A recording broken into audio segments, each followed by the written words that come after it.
Hello guys, ജർമ്മനിയിലെ കൊടും തണുപ്പത്ത് ഇവിടുത്തെ ക്രിസ്മസ് മാർക്കറ്റുകളിൽ തെണ്ടി നടക്കാൻ വേണ്ടി വന്നതാണ് ഞങ്ങൾ. യൂറോപ്പിലെ ക്രിസ്മസ് ആഘോഷങ്ങളുടെ ഒഴിച്ചുകൂടാനാകാത്തൊരു ഭാഗമാണ് ക്രിസ്മസ് മാർക്കറ്റുകളെന്ന് പറയുന്നത്. ക്രിസ്മസ് മാർക്കറ്റുകൾ ആദ്യമായിട്ട് തുടങ്ങുന്നത് തന്നെ ജർമ്മനിയിൽ നിന്നാണ്. അപ്പം അതുകൊണ്ട് തന്നെ വളരെ ട്രഡീഷണൽ ആൻഡ് ഒത്തൻറ്റിക് എക്സ്പീരിയൻസ് ആണ് നമുക്ക് അവിടെ ചെന്നപ്പോൾ കിട്ടിയത്. ഞങ്ങൾ മെയിനായിട്ടും എക്സ്പ്ലോർ ചെയ്തത് ഫ്രാങ്ക്ഫർട്ട് സിറ്റിയിലെയും അതുപോലെ തന്നെ ന്യൂറംബർഗ് എന്ന് പറയുന്ന ഒരു ഓൾഡ് ടൗണിലെയും ക്രിസ്മസ് മാർക്കറ്റുകളാണ്. ഇതിൽ ന്യൂറംബർഗിലെ ക്രിസ്മസ് മാർക്കറ്റ് എന്ന് പറയുന്നത് one of the oldest Christmas markets in the വേൾഡാണ്. പിന്നെ എന്താ പറയുക, ആ ഒരു ക്രിസ്മസ് മാർക്കറ്റിൻ്റെ ആ ഒരു ട്രഡീഷണൽ ഒരു ഫീല്, അതിലെ ഹാൻഡ് മെയ്ഡ് സ്റ്റോളുകൾ, ഫുഡ് ഐറ്റംസ്, സ്വീറ്റ്സ്, പിന്നെ എന്താ പറയുക, അവിടെ നടക്കുന്ന പ്രോഗ്രാംസ്, അതുപോലെ തന്നെ ബാറുകൾ, ആ ഒരു കംപ്ലീറ്റ് വൈബ് എന്ന് പറയുന്നത് വേറെ ലെവലാണ്. പിന്നെ എടുത്തു പറയേണ്ട ഒരു കാര്യമാണ് അവിടെ കിട്ടുന്ന സ്പെഷ്യലായിട്ടുള്ള ഗ്ലൂ വൈൻ എന്ന് പറയുന്നത്. അത് ചൂടായിട്ടുള്ള ഈ ഒരു വൈനാണ്, അത് ആൽക്കഹോളിക് ആണ്. അതുപോലെ തന്നെ എന്താ പറയുക, ഈ ഒരു സിറാമിക് കപ്പിലാണ് അവരത് തരുന്നത്.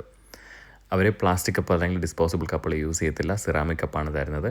അത് നമ്മൾ തിരിച്ചു കൊണ്ട് കൊടുക്കുമ്പോൾ നമ്മൾ പേ ചെയ്ത ഡെപ്പോസിറ്റ് നമുക്ക് തിരിച്ചു തരും, അല്ലെങ്കിൽ നമുക്കതൊരു എന്താ പറയുക മെമ്മറി ആയിട്ടങ്ങ് വെച്ചേക്കാം. പിന്നെ ഈ ഒരു ട്രെയിൻ, അത് അവിടെ ആ ഒരു റോഡിൻ്റെ സൈഡിൽ സിറ്റിയിൽ ഇങ്ങനെ ഇട്ട് അങ്ങോട്ടും ഇങ്ങോട്ടും ഓടിക്കും ആ ഒരു ഫെസ്റ്റിവൽ സമയത്ത്. It's A really good experience. പിന്നെ നല്ല തണുപ്പായിരുന്നു, അതുകൊണ്ട് തന്നെ പോകുകയാണെന്നുണ്ടെങ്കിൽ നല്ലപോലെ കവർ ചെയ്ത് വേണം പോകാനായിട്ട്. അതുപോലെ തന്നെ ക്യാഷ് കൊണ്ടുപോകാൻ മറക്കരുത്. അവിടുത്തെ ക്രിസ്മസ് മാർക്കറ്റുകളിലെ സ്റ്റോളുകളിൽ അവർ ക്യാഷാണ് പ്രിഫർ ചെയ്യുന്നത്. കാർഡ് മെഷീൻസ് ഇപ്പോൾ ഉണ്ടെന്നുണ്ടെങ്കിലും ദേ പ്രിഫർ ക്യാഷ്. അതൊരു ജർമ്മൻ തിങ് ആണെന്നാണ് ഞാൻ കേട്ടത്.